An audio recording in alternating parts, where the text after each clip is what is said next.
Hai semuanya, balik lagi sama aku Riza Septiani Subroto, ibu rumah tangga biasa yang sedang belajar menabung dengan cara menyenangkan.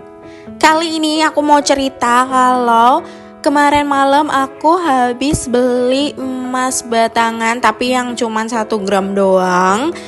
Aku beli di toko emas Bagong dan ini adalah pertama kali aku beli emas di sana. Soalnya kan biasanya cuma di Wayurejo atau Gajah. Untuk cerita selanjutnya nanti ada di akhir video. Gimana suasana dan juga prosesnya ketika aku beli emas. Lumayan buat tambah-tambahan koleksi. Sebenarnya aku udah punya emas UBS yang 2 gram. Itu pertama kali aku mau investasi emas.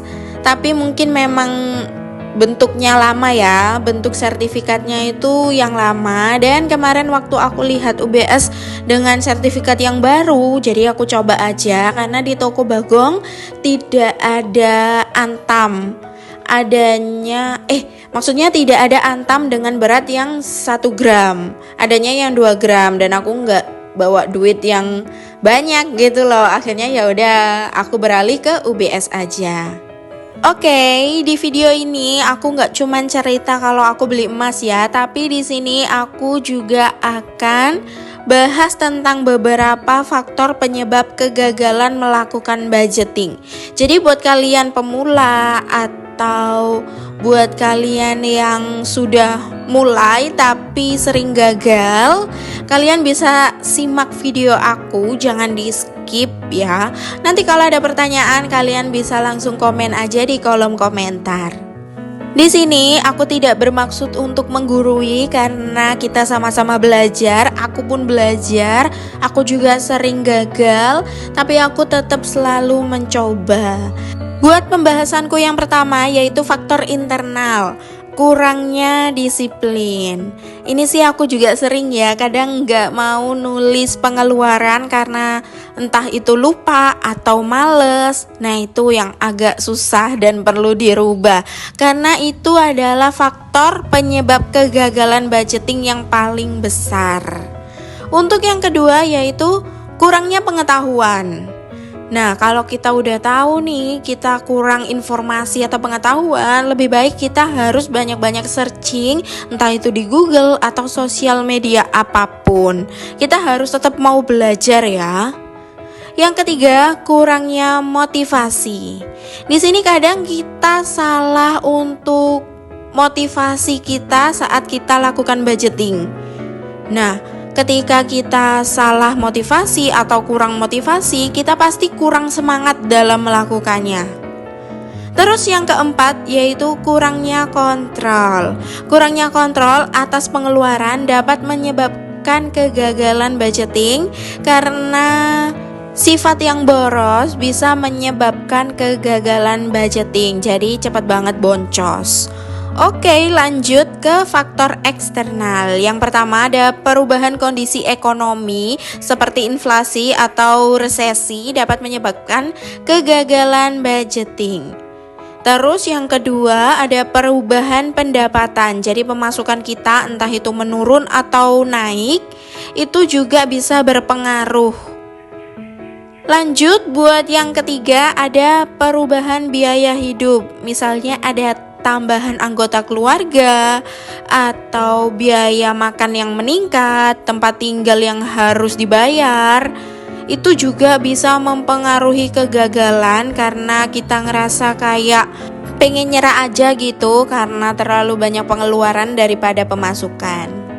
Pembahasan selanjutnya ada di faktor psikologis. Jadi jangan di skip, ini lumayan agak panjang. Enggak bercanda. Oke, di faktor psikologis yang pertama ada kurangnya kesadaran. Jadi kadang kita ngerasa kayak menyepelekan dan itu adalah hal yang bisa membuat atau menyebabkan kegagalan budgeting. Lalu buat yang kedua, kurangnya kontrol emosi. Entah itu dari pengeluaran, seperti belanja yang susah dikontrol, atau ketika kita melakukan budgeting kita terlalu menggebu-gebu, itu juga sedikit agak bikin budgeting terguncang. Oke, lanjut. Yang ketiga, kurangnya motivasi. Nah, ini tadi juga udah dibahas ya. Ketika kita kurang motivasi, kita pasti kurang semangat. Terus motivasi apa yang harus kita punya? Nanti akan kita bahas ya dengan cara mengatasi kegagalan budgeting, tapi di sini kita bahas dulu secara psikologisnya. Buat yang keempat yaitu kurangnya dukungan sosial. Nah, di sini entah itu keluarga atau teman yang sering ngelihat kita lakukan budgeting terus kita dianggap pelit, perhitungan atau apapun itu yang menurut mereka negatif, itu harus dihindari ya, supaya tidak merusak pikiran kita. Nah, sekarang kita udah masuk di cara mengatasi kegagalan budgeting. Untuk yang pertama ini aku udah sering banget, bahkan di setiap videoku membahas tentang budgeting, ini selalu aku sebut, yaitu membuat rencana budgeting yang realistis. Dengan cara ini bisa membuat kita lebih mudah untuk menjalankan budgeting karena semuanya sesuai dengan realita atau apapun yang kita lakukan sesuai dengan kehidupan kita dari pemasukan dan pengeluarannya. Yang kedua, meningkatkan disiplin. Di sini kita harus bisa meningkatkan disiplin dalam mengelola keuangan karena ini hal yang paling penting. Jadi ketika ada pengeluaran, kita harus catat tanpa bilang nanti aja. Karena dengan bilang nanti aja pasti lupa. Untuk yang ketiga yaitu mencari dukungan sosial. Ini juga termasuk hal yang penting ya, karena kita juga perlu dukungan entah itu dari pasangan atau keluarga atau teman di sekitar kita. Oke, yang keempat itu juga termasuk sesuatu hal yang bisa membuat kita lebih semangat, yaitu menggunakan alat bantu budgeting seperti yang aku lakukan dari buku, dari dompet disiplin, binder, atau alat tulis yang aku pakai. Itu juga bisa bikin aku lebih semangat karena bisa menyenangkan aja melakukan budgetingnya, bukan hal yang monoton atau bukan hal yang membosankan. Sampai di sini cerita aku tentang faktor penyebab kegagalan melakukan budgeting. Dan bisa kalian lihat aja gimana ketika aku membeli emasnya ya.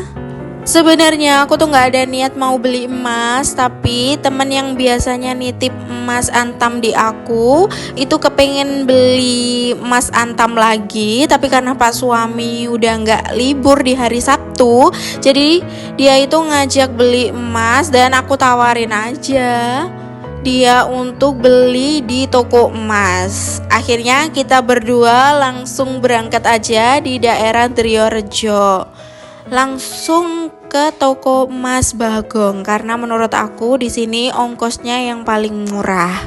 Aku juga baru tahu kalau di Bagong itu lebih murah dari teman aku ini karena dia biasa beli di sini sama mamanya dan selisihnya juga lumayan menurut aku. Jadi besok-besok kalau aku mau beli aku akan beli di sini lagi. Gak terasa udah di penghujung video. Terima kasih banyak ya yang udah nyimak video aku, terus dengerin cerita aku juga tentang pengalaman aku beli emas di toko Bagong buat pertama kalinya. Terima kasih banyak buat kalian yang udah subscribe, like, komen, dan juga selalu support aku. Itu membantu aku banget supaya lebih semangat bikin videonya, lebih semangat lagi untuk memperbaiki video-video aku juga. Dan buat selanjutnya tetap semangat kalian saat menabung atau budgetingnya, supaya kalian juga bisa menambah koleksi investasi emas kalian, entah itu perhiasan atau emas batangan. Kita sama-sama belajar ya, jadi tidak ada yang menggurui atau hal-hal negatif lainnya. Bye-bye.